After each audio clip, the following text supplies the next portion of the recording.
Funding for the Hinckley Report is made possible in part by the George S. and Dolores Doré Eccles Foundation and the Cleone Peterson Eccles Endowment Fund. Tonight on the Hinckley Report. As the decade comes to a close, our experts reflect on a dramatic year in politics. How did national issues impact Utahns? What major policy changes were felt across the state? And looking forward, what is on the horizon for 2020?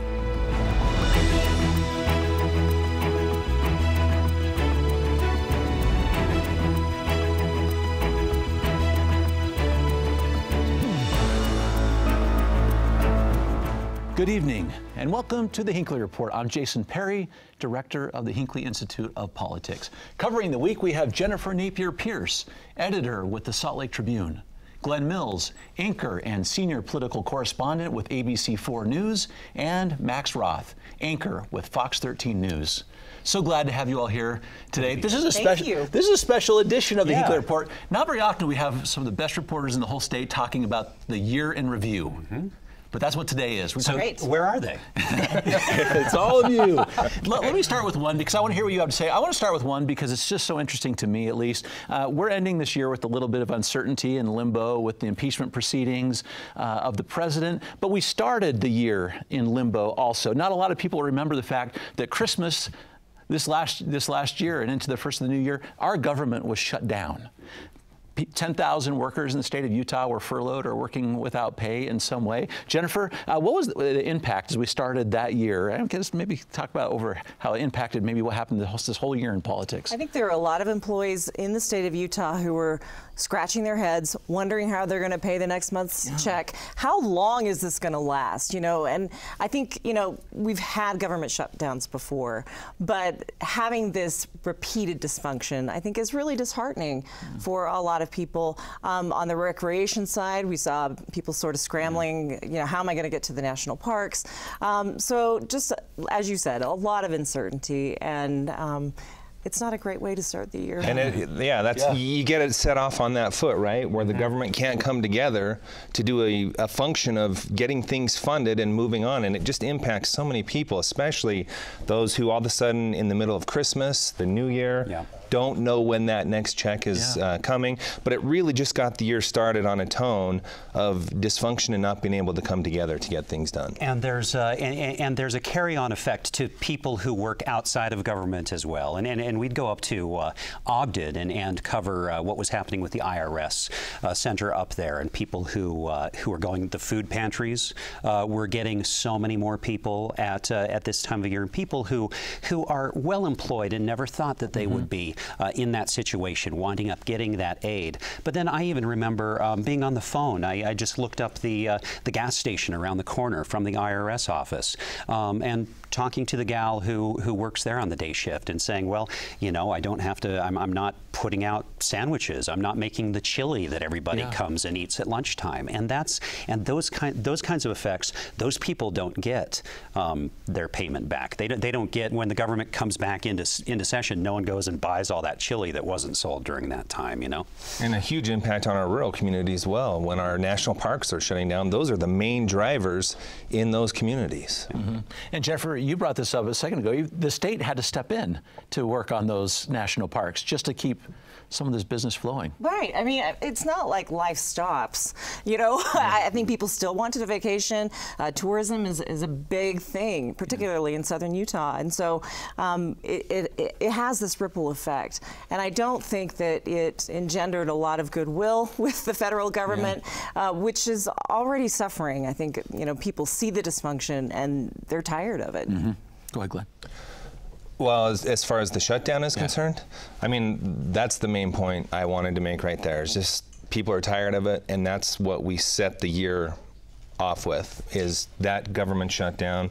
And I believe, I mean, there are so many now, they kind of start to just all come together, but I believe that was one of the longest ones in the history of the country. It was a long time. All the way to January 25th. And it was largely about immigration and funding a border wall, and that just, you know, the notion that that the federal government, all these non-essential activities around the country are shutting down for that one issue is really, it's really something.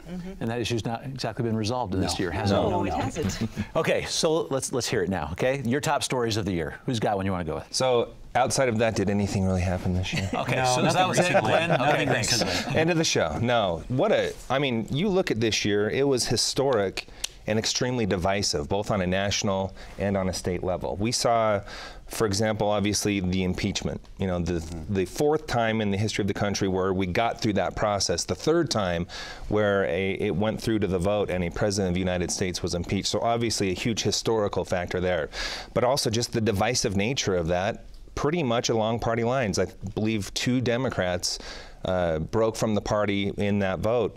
But you just take a look at that, and even going into it, you knew minds were made up beforehand. And I think that even kind of trickles into the community as well. We see that in our polling numbers. So minds were made up, but just the divisive nature of that. But even at the state level, where we saw tax reform, that was a huge year-long story that we followed all year long. Again, very divisive. Conversion therapy was another huge story that we covered this year that started in the session and kind of came to a conclusion at the end of the year. So we had all these huge stories that went from basically 12 months along, from the start of January into December, that just had huge impacts on policy here in the state of Utah and across the country. Let's break down a couple of those, if you don't mind. I guess those are on our list. Jennifer, this impeachment proceeding, Glenn just talked about the division in place. I'm just kind of curious what your read is on this particular issue, when it seems like people are so polarized. When I thought that maybe the heart of this was supposed to be about the rule of law, right? It's supposed to be what someone breaks the law or not, but really this is maybe only about politics. I'm just wondering. Yeah, well, I think the polarization really is in stark relief when you look at how various media outlets are covering this. I also think the testimony could not have been more different. You know, you had on the left, the Democrats, rule of law, pointing out evidence, witnesses, whatever. You had on the right, this is about hatred of a person. This is persecution, a witch hunt. And so when you have, you're really not talking to each other. You're talking to completely separate audiences, and I think that's the America we live in today. Interesting. So I'm going to take a different tact here, and this is unlike me, but you know, end of the year show. Yeah, just go for it. End of the year show, and I'm going to try and not just be, you know, upset about all of this anger in politics and everything else. And so bringing it back to Utah, just yesterday, or just in the last governor's news conference, the governor was, I believe, in this studio, and he said about the impeachment, well, I'm not sure. I want it to be a fair process. You know, I wouldn't emulate the president. I wouldn't want my children to. But you don't impeach someone for being a jerk. And so that's an interesting way to phrase it, and something we didn't hear in Congress. And we heard that in the same week that Ben McAdams stood up and said, you know what? I'm going to vote for impeachment. I think clearly the president did something wrong and should be held accountable, even though I'm disappointed in the language on both sides. And that Mitt Romney and John Curtis, Congressman John Curtis, fall within that line of debate as well. And I think there's a certain reasonableness and decency that's happening within the Utah portion of this debate that maybe is not happening to the same extent on the national level. And I am heartened by the way that Utahns are looking at this compared to the way that people nationally are, because I think they're actually, people on each side are taking the other side seriously. One thing I've noticed beyond the politicians is that this trickles into the community. When I was watching impeachment proceedings, when we were watching the vote, just keeping an eye on social media, you know, where I follow a good balance of both those on the right and on the left, to your point, it's like we live in two different worlds.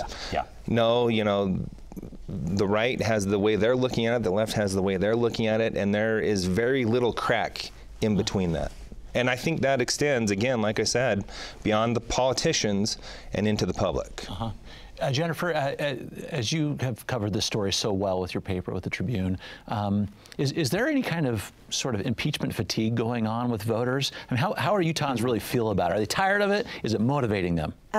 So our next poll is not until next month, so we'll see on that one. But I will say that, you know, at least from letters to the editor, people are riveted by this, at least from the social media and the comment section. It's very vibrant.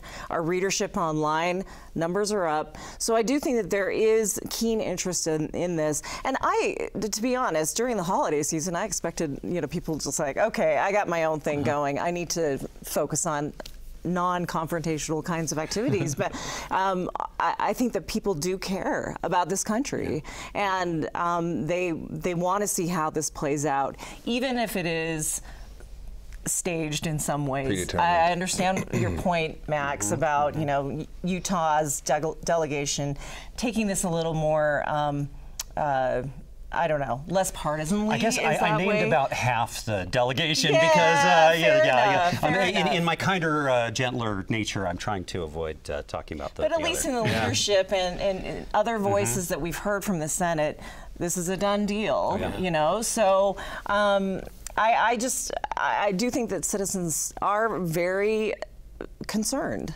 I mean, wherever side they fall on, they're concerned for the nation. Yeah, I definitely agree with that, but I do think maybe we saw a sense of fatigue on the day that the impeachment vote was actually taken, because there was nothing new said. Exactly, that's the whole point. So, you know, we go through 400 plus representatives saying the same thing over and over, depending on whether there was a D or an R by their name, and I think people did get tired of that, and maybe at the end of that day, maybe there was a sense of relief lifted off of our shoulders that, hey, we're finally moving on. None of the representatives who think, maybe you did something wrong, I'm not sure if you should be impeached.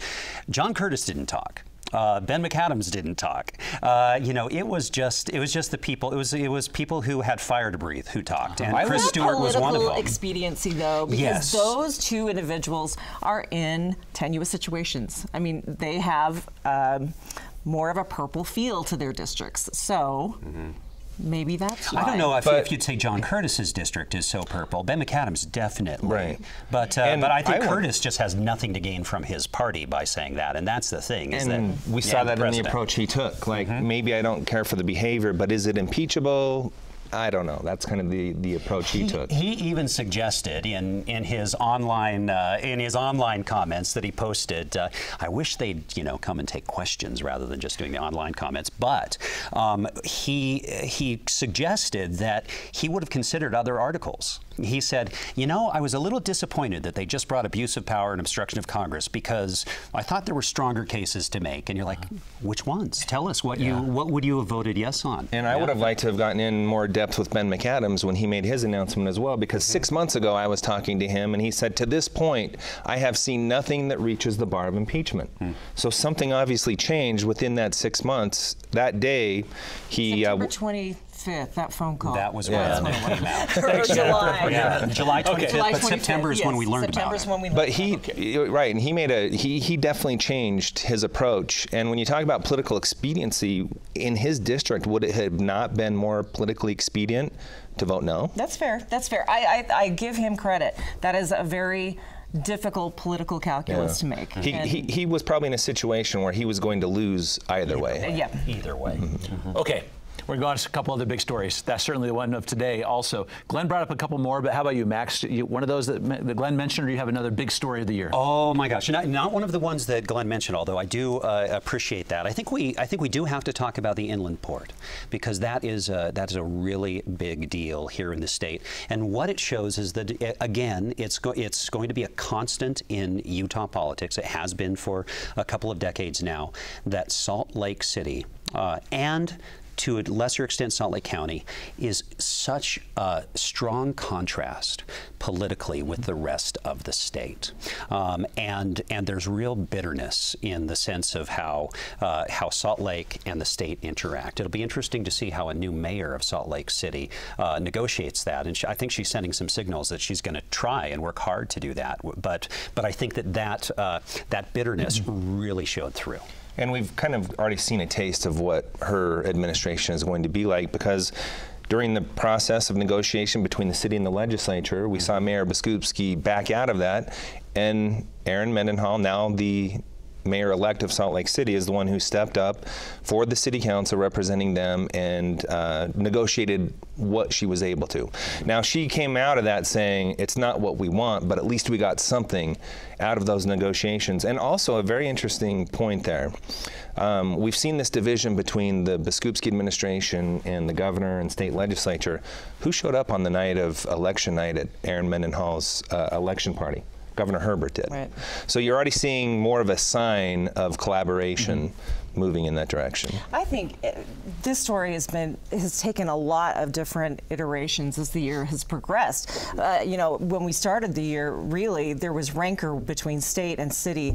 A lawsuit developed. Then, you know, we got some new leadership in Inland Port, but in the gap, the frustration levels just overflowed, and we saw a tremendous protest. We still continue to see that. I wonder if it's going to settle down as the plans are put to paper, as people can actually see detail. That makes me think, you know, maybe people will be able to at least sit in a room together and discuss.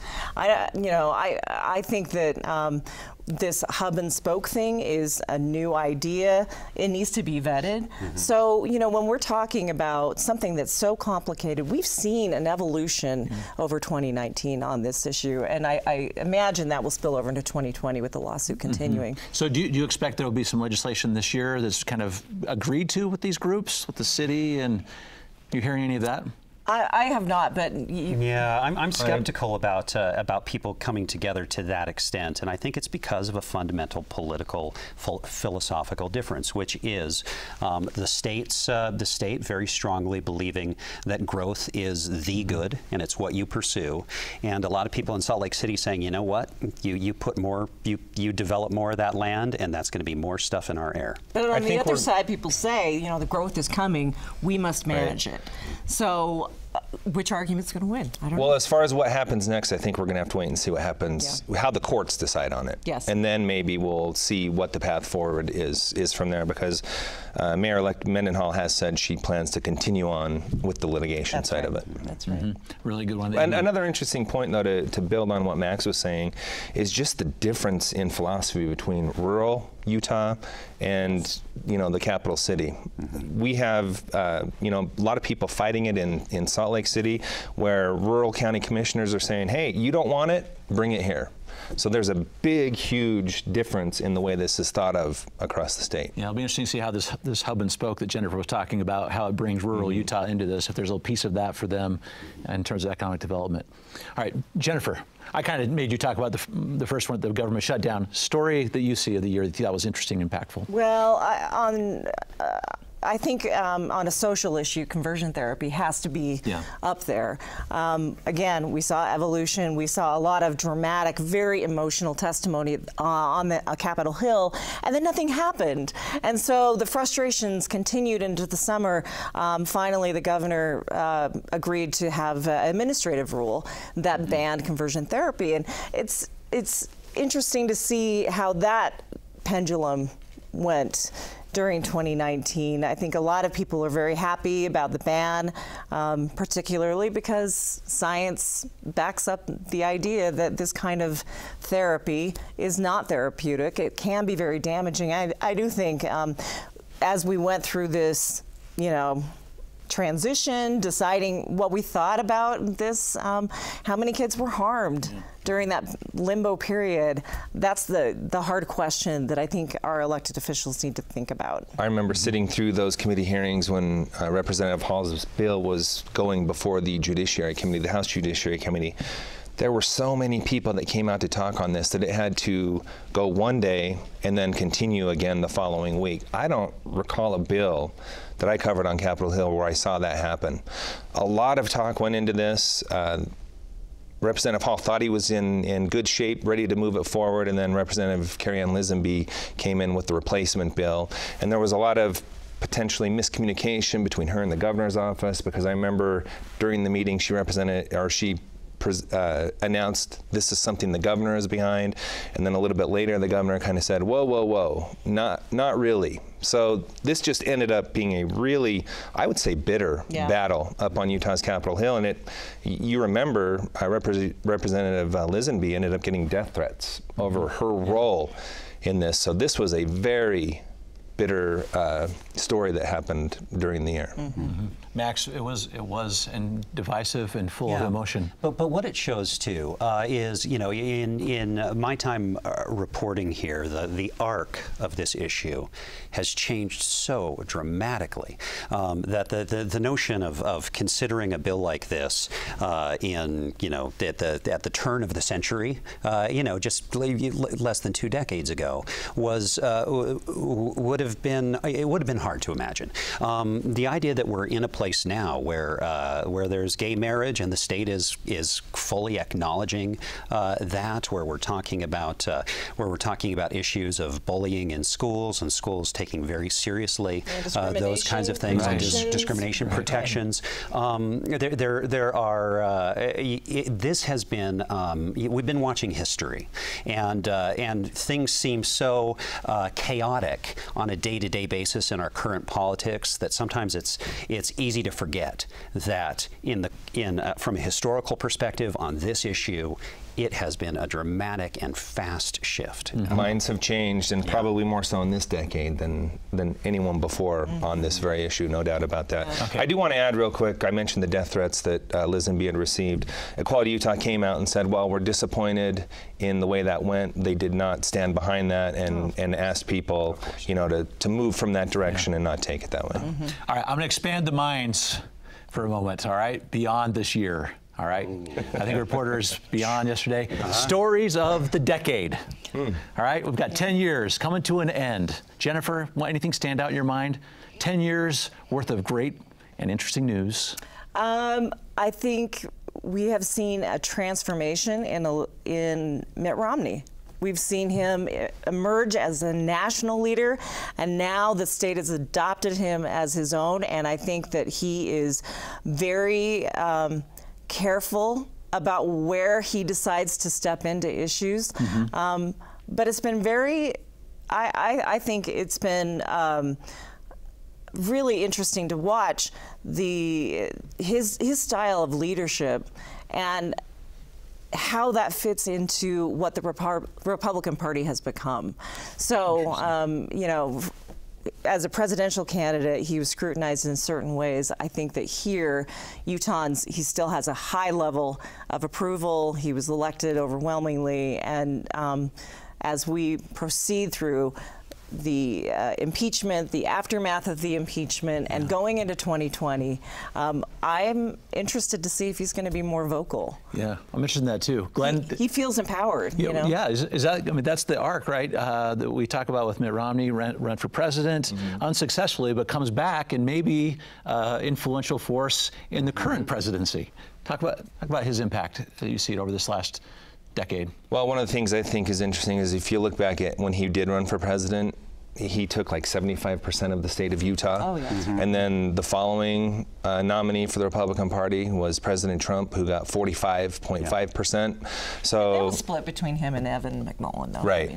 But those going for Evan McMullin were probably never Trump to begin with, right? And they would have gone protest. Right. So they probably would have maybe gone with a third party regardless. So there was a huge, in the state of Utah, we saw a huge divide between what does the Republican Party stand for and who is carrying the banner moving forward. Max? I'm going to, kinder, gentler Max again. Wow, we enjoyed seeing this person. Yeah, this is, I don't know where this is coming from. I like all you guys. Yeah, no. So we talked about the arc of gay rights, and that I think has been such a positive. But over the decade, I think we're also seeing, I see a real stream, as you're talking about Mitt Romney's popularity, and then Utahns' skepticism of Donald Trump. I think that's based on thoughts of character and decency. And I think that carries over in Utah's political atmosphere. And as much as we, might get in arguments and complain, what I think about is even in this past year, as the national conversation has been about, we've had this conversation about immigration and specifically about refugees. And the president saying earlier this year, we're going to take half as many refugees as the least amount we've ever taken. So, and we're going to give local officials the right to decide if they can take them or not. Well, what did our representatives and our governor and the mayor of Salt Lake City all agree on? Please send them to us. Please send those refugees to us. They benefit our community. They make us richer. They make us, they work hard. And by the way, they are us. We were them, and they are going to be who we are in the future, and we see that as a positive, and that's a wonderful thing. Yeah, looking back at the decade also, you kind of take a look at the way Utah has led in ways. You talked about the anti-discrimination, LGBTQ, and the religious rights compromise that they came together on. Who would have thought we'd be talking about medical marijuana in the state of Utah, and being one somewhere in the mid-20s in states, conversion therapy, the 19th state looking to ban that. So we're starting to see big shifts, like you say, and Utah being on the forefront. But one thing that sticks out to me as I look back at the decade is this shift we've seen from debating political ideas to emotions. I think we've really shifted to a part where emotions are really taking center stage and playing a huge role in politics. But one thing's for sure, people are engaged right now. They're watching closely. And you all are helping that also, so thank you. Thank you. And thank you for watching the Hinckley Report. This show is also available as a podcast on pbsutah.org/Hinckley Report or wherever you get your podcasts. Thank you for being with us. We'll see you next week.